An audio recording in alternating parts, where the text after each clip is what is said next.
Gudivada assembly నియోజకవర్గం నుంచి వైకాపా అభ్యర్థిగా నిన్న కొడాలి వెంకటేశ్వరరావు అలియాస్ నాని నామినేషన్ దాఖలు చేసినటువంటి నేపథ్యంలో కొడాలి నాని నామినేషన్లంతా తప్పుడు సమాచారం ఉంది, తప్పుల తడకగా ఉంది అంటూ టీడీపీ నేతలు రిటర్నింగ్ ఆఫీసర్కి ఫిర్యాదు చేసినటువంటి నేపథ్యంలో ఈ అంశానికి సంబంధించి మనతో మాట్లాడేందుకు ప్రముఖ రాజకీయ విశ్లేషకులు ప్రసాద్ గారు మనతో ఉన్నారు. సార్తో మాట్లాడారు. Sir hi sir. నమస్తే అండి. సార్, నిన్న కొడాలి నాని గారు నామినేషన్ దాఖలు చేశారు. అయితే కొడాలి నాని గారి అఫిడవిట్లో అన్ని తప్పుడు సమాచారం ఉందని, ఆయన నామినేషన్ను తిరస్కరించాలి అంటూ కూడా టీడీపీ నేతలు రిటర్నింగ్ ఆఫీసర్ని కోరుతూ ఉన్నారు. ఏంటి సార్ అసలు ఏం జరుగుతుంది? యాక్చువల్గా ఏంటంటే ఈ వ్యక్తి మున్సిపల్ కార్యాలయాన్ని సో ఆయన యొక్క ఆఫీస్ కింద ఉపయోగించుకున్నాడు ఆయన. సో దానికి సంబంధించిన అధికారులు అద్దెకు తీసుకున్నట్టుగా అధికారులు ఏదైతే ఆ ధృవీకరణ పత్రాలు ఉంటాయో అవి కూడా ఈ రిపోర్ట్తో పాటు వాళ్ళు తెలుగుదేశం సంబంధించిన నాయకులు ఈ రిటర్నింగ్ అధికారికి సమర్పించడం జరిగింది. సో ఒక్క కేసు కాదు సార్, ఈ రోజున మీరు ఏపీలో తీసుకుంటే అసలు కరెక్ట్గా స్క్రూటినింగ్ చేస్తే 90 మంది డిస్క్వాలిఫై అవుతారు, ఇంక్లూడింగ్ జగన్మోహన్ రెడ్డి. ఇప్పుడు జగన్మోహన్ రెడ్డి గారి కేసు తీసుకోండి, ఇప్పుడు ఆస్తులు కానీ ఇవి కానీ ఎక్కడైనా మ్యాచింగ్ ఉందా? రెండోది ఆయనకు కానీ భారతమ్మకు కానీ 7,000 రూపాయలు 10,000 రూపాయలు మాత్రమే బ్యాంక్ బ్యాలెన్స్ అంటున్నారు. అది ఇప్పుడు ఫన్నీగా అసలు సోషల్ మీడియా వేదికగా కొన్ని మీమ్స్ చేసి వాటిని ట్రోల్ చేస్తూ కారు లేదంటండి, ఇంతవరకు ఇద్దరి పేరున కారు లేదంట. సో ఇంతకంటే అసలు ఇంకొక గొప్ప విషయం ఏంటంటే వైఎస్ షర్మిల గారు ఈయన దగ్గర నుంచి 82 కోట్ల రూపాయలు ఇద్దరి దగ్గర నుంచి, వదిన గారి దగ్గర నుంచి, అన్నగారి దగ్గర నుంచి తీసుకున్నట్టుగా వారు అఫిడవిట్ లో చూపించారు. అంటే ఏంటి? వైట్ ట్రాన్సాక్షనే కదా అది. ఇప్పుడు ఎవరైనా బ్లాక్ తీసుకుంటే కూడా నెంబర్ 2 అమౌంట్ తీసుకుంటే దాన్ని మళ్ళీ బుక్స్ లోకి తీసుకురారు. సో వారు చూపించినప్పుడు మరి వీరు జగన్మోహన్ రెడ్డి గారు వారి యొక్క అఫిడవిట్ లో మళ్ళీ దాన్ని రిఫ్లెక్ట్ చేయాలి కదా. ఇప్పుడు సపోజ్ నేను ఏదో మీరు అర్జెంట్గా ఏదో అడిగారు, ఒక అమౌంట్ పంపించాను, లేకపోతే ఏదో నా దగ్గర వర్క్ చేశారు, నేను ఒక అమౌంట్ మీకు ఆర్టీఎస్ నిఫ్టో చేశాను. చేసినప్పుడు రేపొద్దున నా యొక్క ఏదైతే ఇన్కమ్ ట్యాక్స్ ఫైలింగ్ లో దాన్ని చూపిస్తాను. అదే విధంగా మీరు కూడా పలానా వ్యక్తి దగ్గర నుంచి పలానా వ్యక్తి కంపెనీ నుంచి నాకు వచ్చిందని చెప్పి మీరు చూపించారు. ఇక్కడ జగన్మోహన్ రెడ్డి గారు ఏమో చూపించలే, ఆవిడేమో చూపించింది.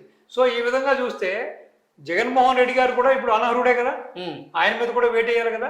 సో నిజంగా ఈ యొక్క ఎలక్షన్ కమిషనర్ కానీ ఈ రిటర్నింగ్ అధికారులకు కానీ చిత్తశుద్ధి ఉండి ప్రతిదీ కూడా పిన్ టు పిన్ కానీ చేయగలిగితే నాకు తెలిసి 90% అభ్యర్థులు డిస్క్వాలిఫై అవుతారు.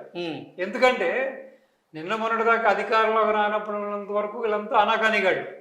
ఈ రోజుని 1000 కోట్లు, ప్రతి ఒక్క వ్యక్తి ఏ వ్యక్తిని తీసుకున్నా సరే 1000 కోట్ల రూపాయల డబ్బులు, ఎక్కడ చూసినా సరే ఆస్తులు, 100 ఎకరాల పొలాలు. సో ఆల్మోస్ట్ 90% డిస్క్వాలిఫై చేయొచ్చు.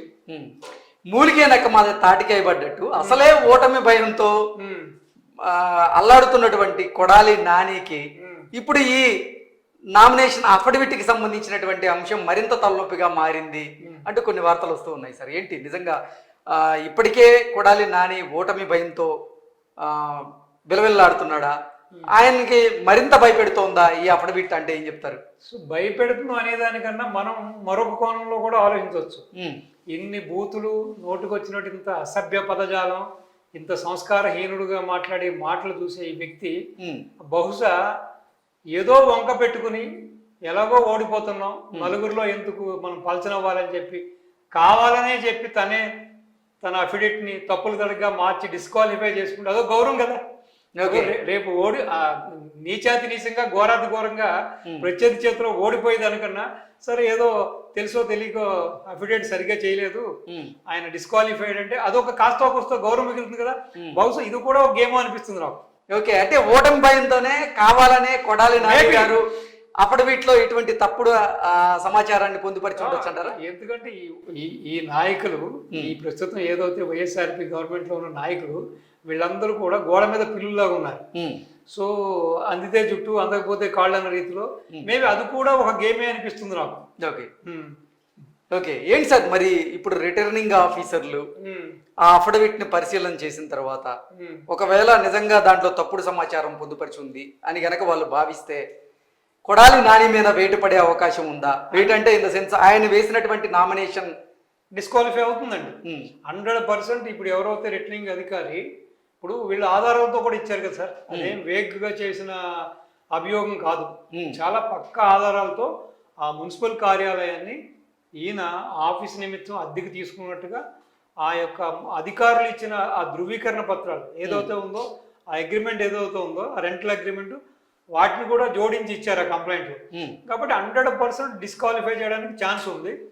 సో వెయిట్ అండ్ సీ ఎంత ఈ ఎలక్షన్ కమిషనర్ కానీ లేకపోతే ఈ రిటర్నింగ్ అధికారి కానీ ఎంత ఫెయిర్ గేమ్ ఆడుతున్నారు, ఎంత ఫెయిర్గా వీళ్ళు ఎలక్షన్ నడిపిస్తున్నారు అన్న దానికి ఇది ఒక చిన్న ఎగ్జాంపుల్గా కూడా మారిపోతుంది. తార్కాణం చూద్దాం, వెయిట్ అండ్ సీ. అంటే ఆయన నామినేషన్ దాఖలు చేసే దాంట్లో భాగంగా ఆ కార్యక్రమానికి పెద్ద ఎత్తున జన సమీకరణ చేయాలని ఆయన భావించారని, ఆయన బలాన్ని చూపించాలని ఆయన భావించి విఫలమయ్యారు. నిన్న ఆయన నామినేషన్ కార్యక్రమం విలవెలబోయింది అంటూ కూడా కొన్ని వార్తలు మనం చూసాం సార్. అసలు ఏంటి అంటే ఈ 5 సంవత్సరాల్లో కొడాలి నాని గుడివాడకి చేసింది ఏం లేదని భావించి ప్రజలు స్వచ్ఛందంగా ఈ నామినేషన్ కార్యక్రమానికి రాలేదని మనం భావించవచ్చా? ఈయన మీద అంత వ్యతిరేకత ఉందా అంటే ఏం చెప్తారు? నిన్న చాలా పేలవంగా జరిగిందండి. మొన్నటిదాకా వీళ్ళు అధికారంలో ఉన్నారు కాబట్టి ఇప్పుడు ఎంతో సీనియర్ నాయకులైన చంద్రబాబు నాయుడు గారిని కానీ లేకపోతే ఇటు పవన్ కళ్యాణ్ గారిని ఇటు కొంత బీజేపీ నాయకులను కూడా ఇతను నోటికి ఎంత మాట వస్తే అంత మాట్లాడేస్తాడు.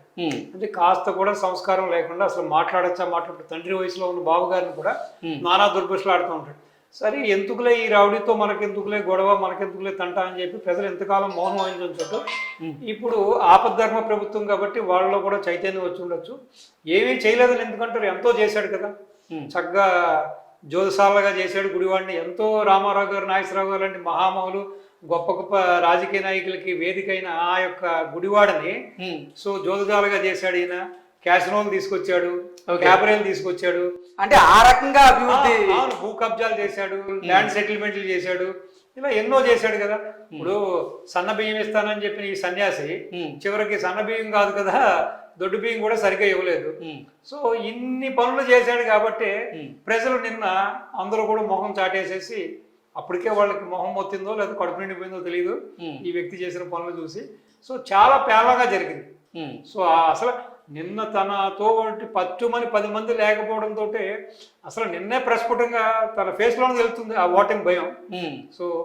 సో బహుశా ఈ విధంగా ప్రత్యర్థి ముందు ఇంత ఘోరాతి ఘోరంగా ఓడిపోవడం కన్నా ఈ విధంగా డిస్క్వాలిఫై చేసుకుందామని ఒక కుటిల యత్నంలో భాగం కూడా నేను ఆలోచిస్తున్నా. మీరు చెప్పినట్టుగా తెలుసో తెలియకో సో దాన్ని తీసుకొచ్చి దాంట్లో పొందుపరచలేదా, లేకపోతే ఉద్దేశపూర్వకంగానే ఈ విధంగా డిస్క్వాలిఫై చేసుకుని గౌరవప్రదంగా మనం బయటికి వెళ్ళిపోదాం అని చెప్పి చేసిన ప్రయత్నమో సో వారికే తెలియాలి, ఆ పైన ఉన్న విధాతగా తెలియాలి. ఓకే సార్, నిన్న ఈయన నామినేషన్ సందర్భంగా ఒక ర్యాలీని నిర్వహించారు. ఆ ర్యాలీని కావాలనే కొడాలి నాని అనుచరులు తెలుగుదేశం పార్టీ కార్యాలయం మీదుగా తీసుకెళ్లే ప్రయత్నం చేశారు. కానీ పోలీసులు అడ్డుకున్నారు.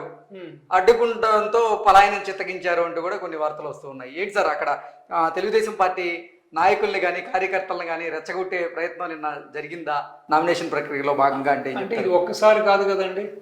ఇప్పుడు లోకేష్ బాబు వెళ్ళినప్పుడు కానీ, చంద్రబాబు నాయుడు గారు వెళ్ళినప్పుడు కానీ, ఈవెన్ మన పవన్ కళ్యాణ్ గారు వెళ్ళినప్పుడు కానీ, ఈవెన్ ఇప్పుడు వెనుగండ్ల రాము గారు అభ్యర్థి వెళ్ళినప్పుడు కానీ, ఆయన ఎవరు రావి వెంకటేశ్వరరావు గారు ఏదో ఒక ఆయన పాదయాత్ర సందర్భంగా ఆయన ఏదో కార్యక్రమం చేసినప్పుడు కానీ వీళ్ళకి పరిపాటి అయిపోయింది. అంటే ఏదో విధంగా ప్రత్యర్థి తోటి ఏదో గొడవ పెట్టుకోవాలి, దాని నుంచి లబ్ధి పొందాలి, ఏదో ఒక చెయ్యాలి, లేకపోతే వాళ్ళని భయపెట్టాలి, ఏదో న్యూసెన్స్ నాన్ సెన్స్ చేయడంలో వీళ్ళ దిట్లు కాబట్టి సో ప్రతిసారి కూడా వీళ్ళకి గెలుపుడు అనేది ఒక పరిపాటి అయిపోయింది. సో కానీ నిన్న వాళ్ళు కూడా గట్టిగా ప్రతిఘటించడం, వాళ్ళు కూడా భారీ సంఖ్యలో మనుషులు ఉండడం వల్ల పలాయనం చిత్తికించారు. ఇప్పుడు నిన్న చూశారు కదా చెవిరెడ్డి భాస్కర్ రెడ్డి ఏమైంది, చెవిరెడ్డి భాస్కర్ రెడ్డి మనుషుల్ని అక్కడ పరిగెట్టించారు కదా. సో ఎంతకాలం చేస్తారండి ఇలా అరాచకం? ఇప్పుడు నిన్న మొన్నటి వరకు వీళ్ళకి ప్రభుత్వం వీళ్ళది, పోలీసు వీళ్ళది, ఇప్పుడు ఆపద్ధర్మ ప్రభుత్వం కాబట్టి సాధారణంగా పోలీసులు కూడా చాలా వరకు కొంచెం చూసి చూడనట్టుగా ఉన్నారు. కొంచెం వాళ్ళు కూడా పెద్దగా వీళ్ళకి సపోర్ట్ చేయట్లేదు. సో ప్రజల నుంచి ప్రతిఘటన స్టార్ట్ అయిందంట, ఆసన్నమైంది, జరుగుతుంది కాబట్టి వీళ్ళు మెల్లిగా తోక ముడుచుకుని వీళ్ళు పలాయనం చిత్తగించడం మొదలు పెట్టారు. Okay sir, thank you so much. Right, నమస్తే అండి.